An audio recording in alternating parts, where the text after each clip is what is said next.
Let's rationalize this denominator. When you look, you see a radical in the denominator, and you know that your math teacher does not like radicals in the denominator. So because this has two terms in the denominator, we can't just multiply by the radical. We need to multiply by the conjugate, okay, also known as the math cousin. So it's going to have a 2 and a square root of 7, just like we see here, but instead of being a minus, the conjugate is a plus. Now I can't multiply the denominator times this unless I also multiply the numerator times the same thing. So this is going to be 2 plus square root of 7.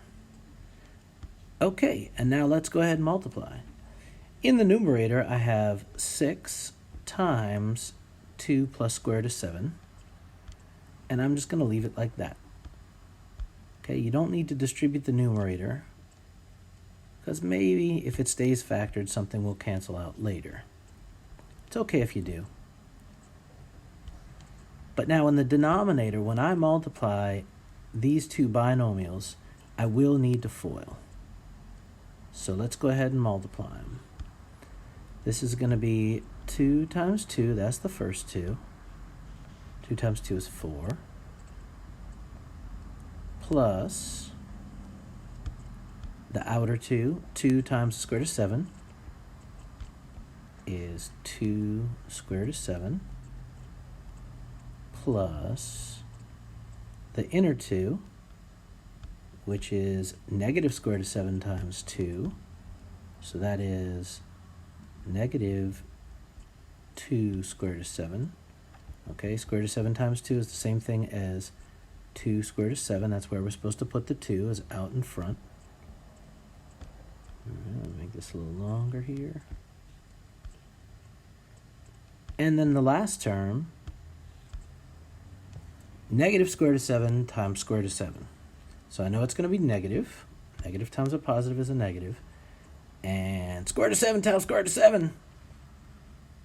What's square root of 7 times square root of 7? All right, square root of 7 times square root of 7 is just 7. Okay, now look at what I have. The whole point of this is that my middle two terms will cancel out, leaving me with no radicals in the denominator. 2 square roots of 7 minus 2 square roots of 7 is 0. So now in the denominator, I will be left with 4 minus 7, right here, 4 minus 7, which is negative 3. And now I would be finished. I have rationalized the denominator, but I always need to make sure that I can simplify as much as possible, if that's possible. And look here, see this 3 and the 6? The 3 and the 6 will reduce. Another thing to note is that I never want to leave a negative in the denominator, so I can just bring it up to the numerator. All right, so let's do it.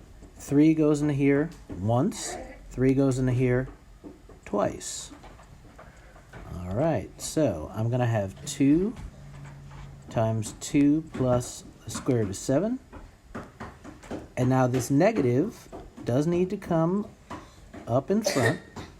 So here it is. All right, and remember, a positive over a negative is a negative. And this is your answer. Now you could distribute if you wanted to, but it's okay to leave it just like this. Okay, especially if it's in a fraction, you'll leave your numerator factored. Here, it would be okay if you distributed, but it's fine like this.